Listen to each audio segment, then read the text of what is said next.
Welcome to the No Podcast with me, Nikki Spo. Yo quiero dinero. Hey!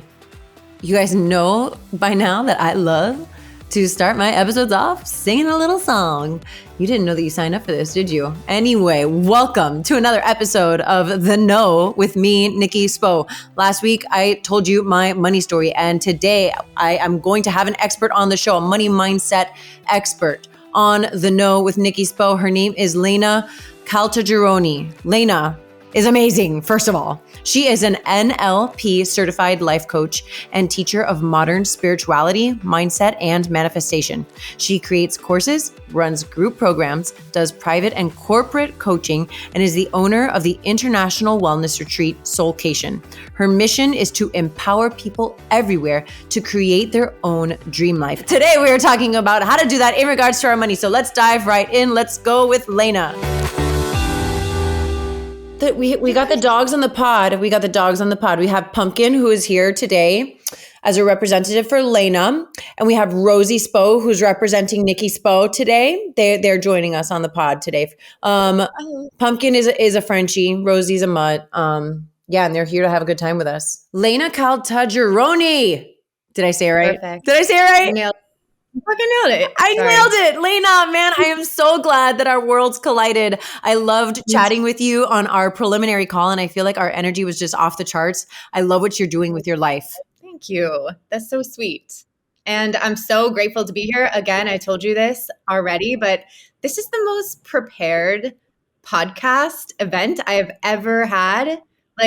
I'm so blown away by you. I told Jamie, I was like, she's on it with this podcast. Oh my gosh. Thank you so much. Thank you so much. I love doing it, and I think we can both understand that when you love to do something, you like it kind of comes easy to you, right? Yeah. I love it. You are an attorney turned personal mentor and expert life coach. And today we are focusing on the coaching that you do in regards to money mindset.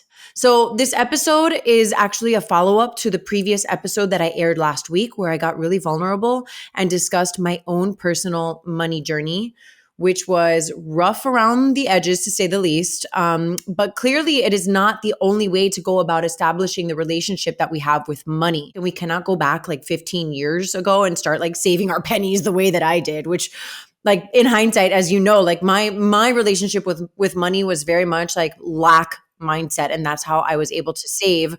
It served me at the time. I was able to save $100K before I got married, but all of that was really rooted in lack mindset. And to be honest, this episode is not even about how to invest. It's really about the relationship that we have with money, how we perceive it, how we manifest more of it, or how we push it away. And I know that you have helped hundreds, if not thousands of women and people overcome their money blocks in your 30-day course, Elevate Your Money. And you recently teamed up with Jamie Ruiz to offer a mini course called Money Vibes, which is amazing. So our listeners can check you out on your website, lainacaltagirone.com. And I will include that in the show notes for everybody. So let's go, Laina. I'm just so stoked. I'm so excited. It's so cool. And I'm so glad we're normalizing the conversation around money and money struggles and money journeys for women, because if this conversation was normal decades ago, I think we would all be in much different places maybe, but I just love that we're talking about this and making it okay.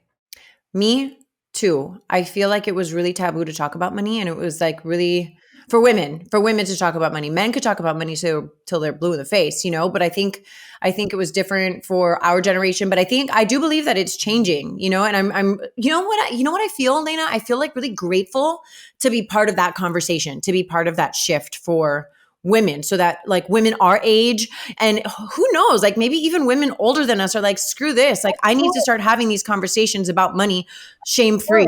Of course.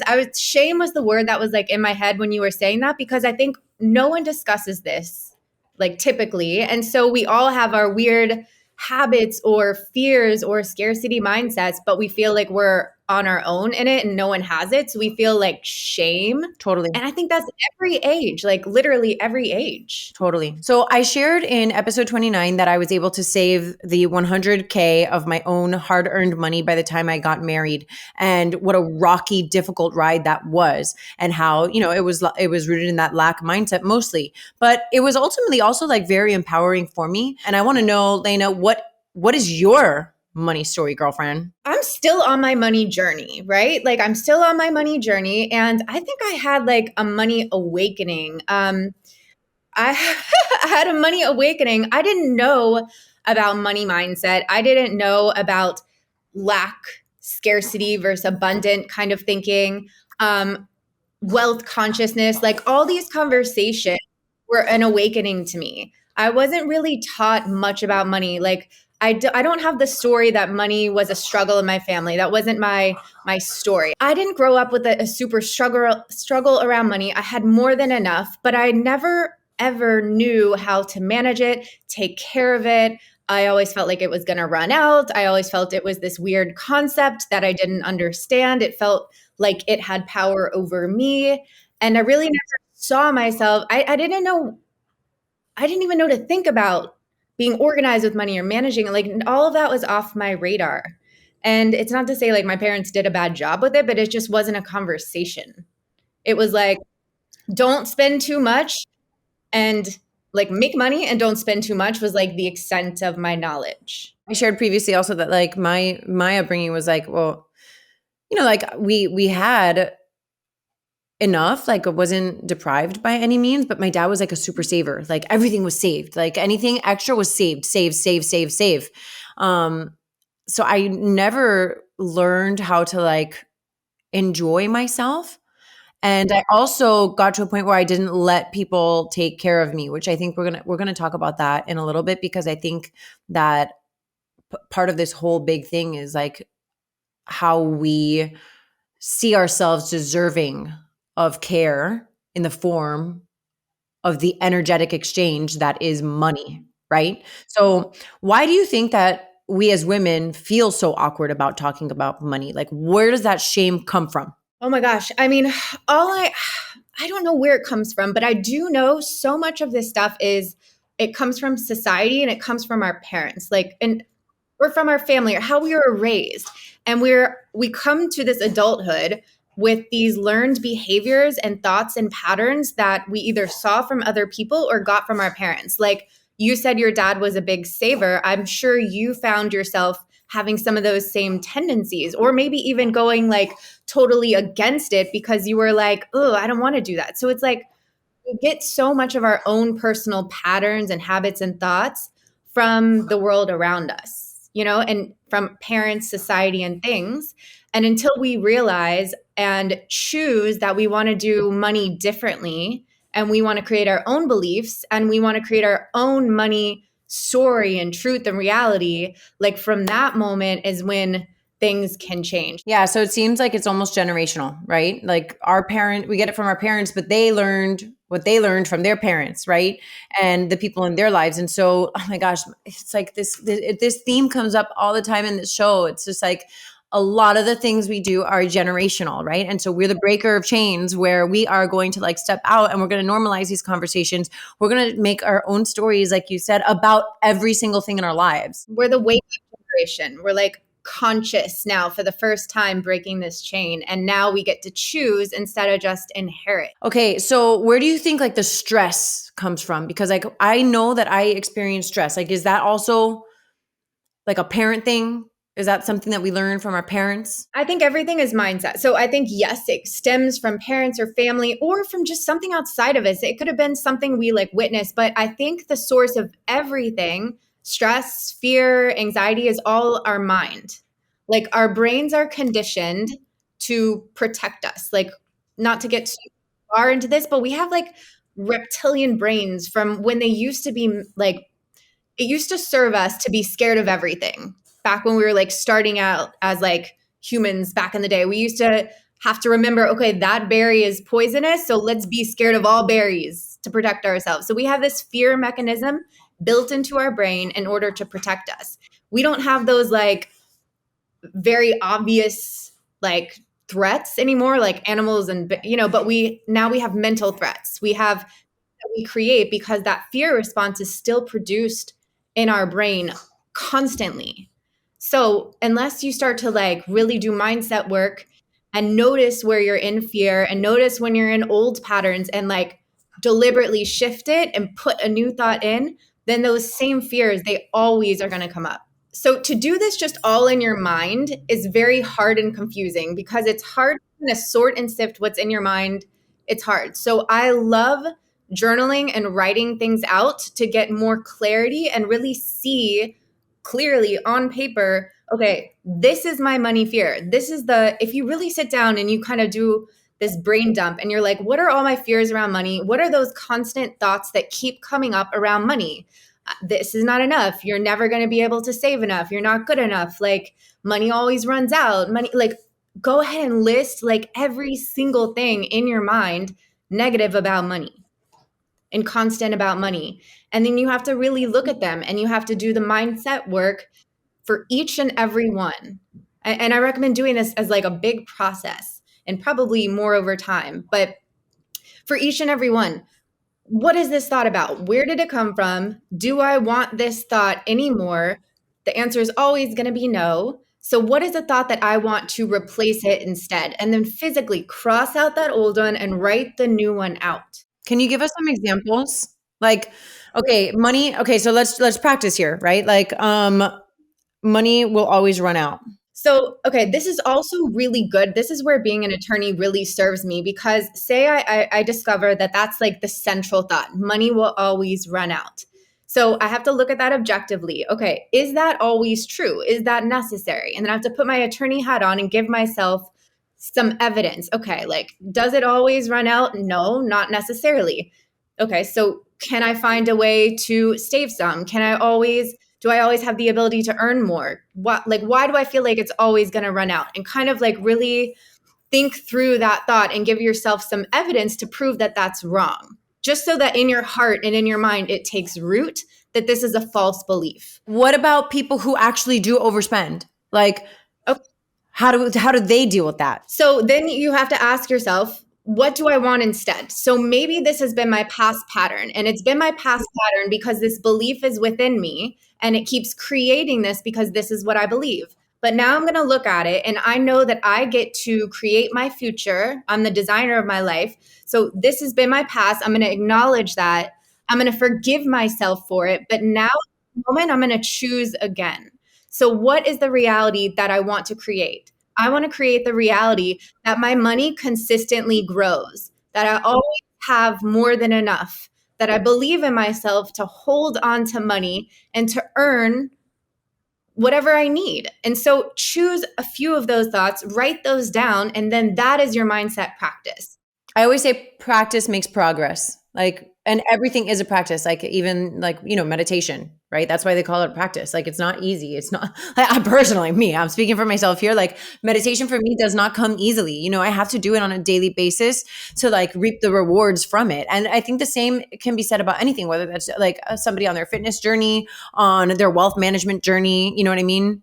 Things like that. It's genuinely a practice. And I think that comes in handy. And I also think it's really, important, right, to consider like looking for the evidence, as you were saying, where a lot of the times the evidence, there is no evidence there. And then sometimes there is, right? Like sometimes there is that evidence and then there needs to be a different type of shift. And that's important to look at too, because not everything can be like sunshine and roses all the time. We can't just bypass the things and like make believe, right? Like our mindset is very, very important, but it's also important to look for the tangible evidence in our lives so that we can make better choices. Totally. And look through the lens of love and forgiveness. And I think that that's a part not to overlook because again, if you think about like, I don't know, how to best instruct kids or whatever, it's always better done with love. Like you're never going to shame a kid into feeling confident. Why didn't you get that? Do that? You're such an idiot. That's not going to make them feel confident. So you have to like use love for yourself and forgiveness for everything that you've done. And that's so much more powerful of a shifter than shaming yourself into change. You're spot on, Laina. Like we have to approach this from a forgiveness standpoint so that we can release the shame and like let go of any poor decisions we've made in the past, or like forgive things that have happened to us that were beyond our control. And every single thing, and this applies to any area, love life, money, wellness, fitness, body, whatever it is, whatever has happened in the past, whatever decisions you made, even if they weren't ideal, there's something positive that was coming out of that. Maybe you learned how to, maybe that breakup made you really independent and strong. Maybe the loss of that person made you open your heart to connect to others. There's always some positive thing, some reason that had to happen, and it's always to serve you in some way. So it's so helpful to like extract that out when looking at the past, so we're not like bitter, hardened, mad people. So once we do that practice of like writing down our fears around money, or our negative beliefs around money, and we cross it out and we replace it with a positive, a positive affirmation or replacement that can substitute, right, that language, and we practice that, right? What does that do for us? I mean, slowly it becomes a part of you, and it starts becoming a more default way of thinking. So we've been living by default, and the default is usually negative. And so when we start replacing this, and we do the practice, like you said, and you give yourself time to integrate patterns that are different from years of negative patterns, right? You have to give yourself time, and you have to commit to a practice of it. But over time, that becomes the more dominant way of thinking. You start to believe the things that you're saying. They start to become part of your inner world. So your insides feel better. Your thought processes feel better. You feel happier. You feel more abundant. You feel more grateful. So your mindset's better. Your feelings are better. And then from that place, you start to move differently in the world. You start to maybe go after some opportunity where, as before, you would have talked yourself out of it. So your outer world very much shifts because you're moving different. I mean, I believe that you can attract anything to yourself, that you can create anything that you want in your life. And for me, law of attraction is about focusing on what it is you want so that you create that thing. So how do you want to feel? What's the reality that you want to create? How do you want to show up? How do you want to feel inside? Focusing on those, repeating those, thinking about those. And then that starts to be what your world is. So whatever is going on the inside shows up in your outside. And these changes, Laina, that you're talking about, they're not quick fixes, right? Like these are things that you have to change and be patient with them and do them over and over again, so that you can see that progress over a long period of time. This isn't something that happens in 1 month. I mean, or is it? It is not. I mean, you can start feeling better fast, because as soon as you kind of like, even when you write this stuff out on paper and you kind of write those new thoughts, you already feel relief. And so you feel better, but you're 1,000% right that it takes time to change. Like it takes time for things to show up in your life. And the timing is never in our hands as to exactly when something is going to happen. And that's where, like me, the spiritual part of all this comes into play, because I believe that the timing and the exact path to get to the things you want is in the hands of God, universe, whatever you believe in. I personally believe in God. People call it universe, source, energy, love. But I believe that this thing is guiding all of us and running the entire universe with precision, running our lives with precision, and is like waiting for us to interact with it, to start asking for the things that we want and seeing ourselves as that presence sees us, and then walking through our life accordingly. And your life becomes so much better and easier and more in flow when you see yourself and see this relationship and start acting upon it. I love all of this.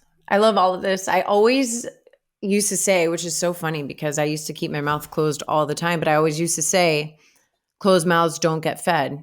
Like you have to ask for what you want, especially as a woman, and I wish it wasn't this way, but especially as a woman in this world, you have to go after what you want. Like you can't just wait around for things to happen for you. You have to claim it. I'm talking about in your life, but also in your soul, like on your insides, like on a soul level. You have to ask for it and then claim it, and then be open to claiming it, right? Like ask and you shall receive type shit. Like ask for it and then be like, I'm giving it I'm receiving. I receive it. And like that's something else I want to talk to you about.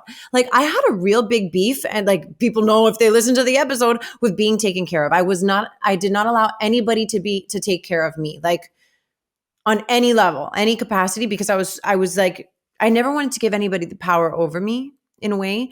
But I feel like when we do that, when we reject the support, it is a way, it's like part of like it's like this negative shift, a negative act, a negative action towards money.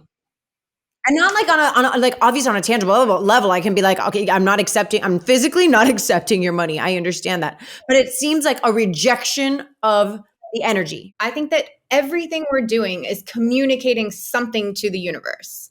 And so when we ask for support and we ask for help or guidance or money, and then we get it, if we push it away, that's pushing away exactly what we asked for. And I don't think that we get to choose the channel that things come to us all the time. I think God, universe works through people to help us. But I think pushing things away is energetically sending a message of, no, I'm not available for this thing. Totally. And it's in contrast with like, hey, I want it, but I'm going to push it away at the same time. That's a mixed signal.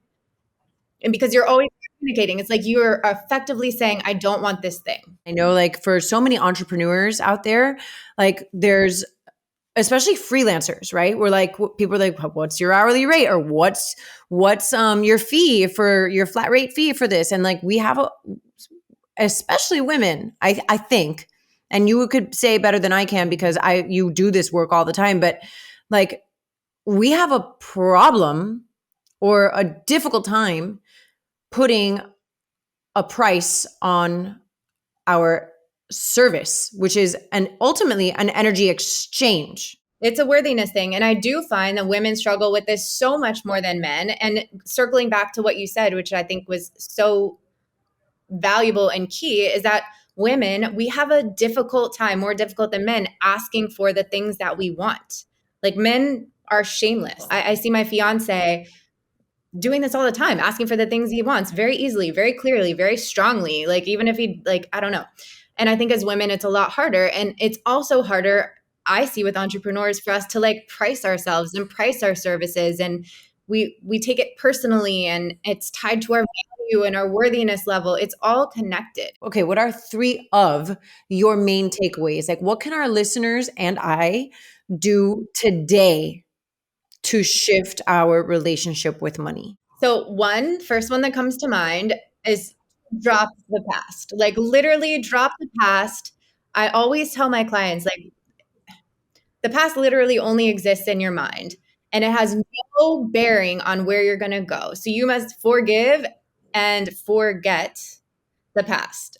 I know that sounds maybe like counter to what people, I'm not saying bury your head in the sand. I'm not saying these things didn't actually happen. But if you're ready to be a creator of a new reality in any area of your life, you must let go of everything that's happened in the past and start planting seeds now. Realize the value of now, because whatever you're thinking, doing, believing now is going to be what comes in your future. So really forget the past and really seize the moment of now and approach this with like a whole new fresh mindset, fresh possibilities. Like cherish the now. Now is our opportunity. So then I would get very clear, and this would be the asking stage. Get very clear about the money reality that you want to create. And there's some power that comes through writing things out. And again, like for anybody who is interested in the Bible, ask, believe, and receive is very clear written Bible guidance. And also to put things in writing is very clear, like straight from the Bible. Make your vision clear. So write out the reality that you want around money. What do you want your relationship? And this is in Jamie and I's money vibes. What do you want your relationship with money to be like? How do you want to feel around money? Because as you know, you're the perfect example. You saved a crazy amount of money. 100K is so impressive, but you can have it yet feel stressed, freaked out, like nervous around it. So Oh my gosh, totally. so we need to ask for all that we want, not just a dollar amount, but how do you want to feel around money every day? Do you want to feel powerful over it? Do you want to feel in harmony with it? Do you want to have a healthy relationship? Do you want to feel incredible at managing money? Like, what is your dream money reality? And write it all down. And then third would be to start practicing it. So to me, manifestation is not just sitting and wishing. It's a very active process. So you're not only working on your mind by practicing these new thoughts, you're also taking new actions. So how do you start bringing this vision to life? What are real things you need to do? Do you maybe need to look at your finances and create a plan to get rid of debt and work towards it? Do you maybe need to create a new offer that you want to sell to start generating more money?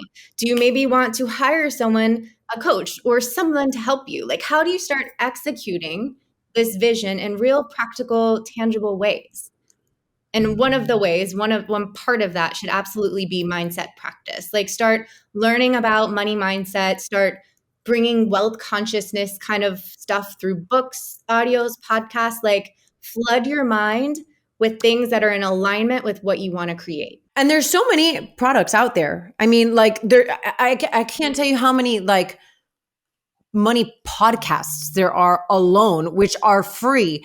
But then you get into like courses, like the one that you have with Jamie that are actually like affordable courses. And then you think about like this affordable course that you have, which it's called Money Vibes, but how much is it? 55. It's $55. But the lessons that you learn and the energy that you get from taking a course like that will multiply. It'll be well worth your $55. It all adds up. Like, every single thing you're doing is something that's going to create your future. You know, every new thought you think, every shift you have, every new fresh action, everything is creating your future.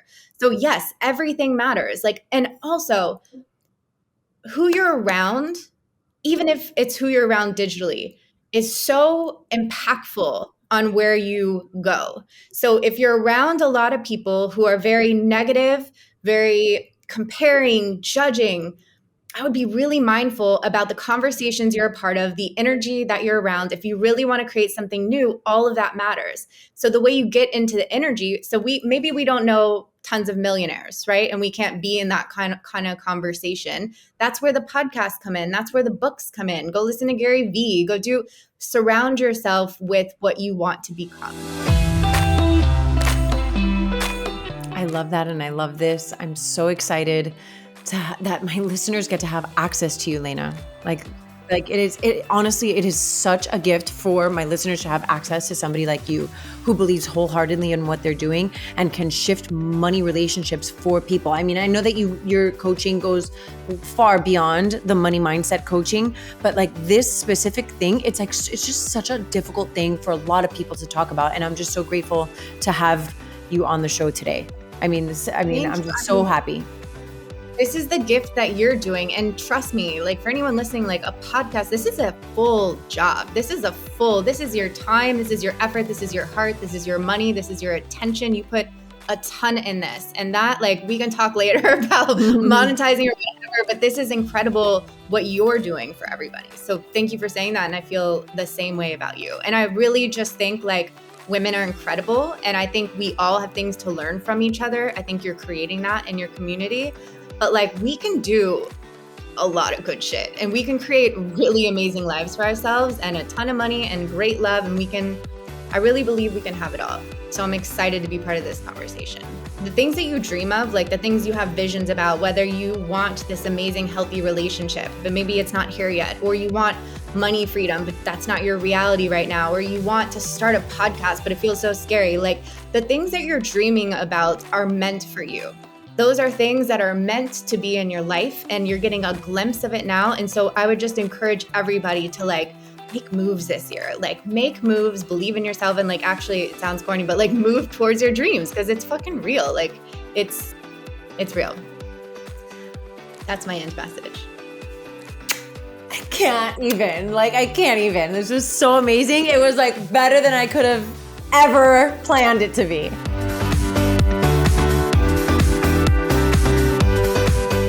Thank you so much for listening to The Know.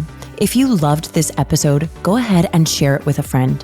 Words are so powerful, and someone may need to hear what we covered today. And if you really loved this episode, please take a moment to rate the show and leave a review. Your comments are so important and valued, and they give other listeners insight on what to expect on The Know. You can connect with me personally via Instagram at Nikki Spo and The Know with Nikki Spo. My hope for you today is that you are fearless in looking inward so that you can be your highest, most authentic self and go after the life of your dreams.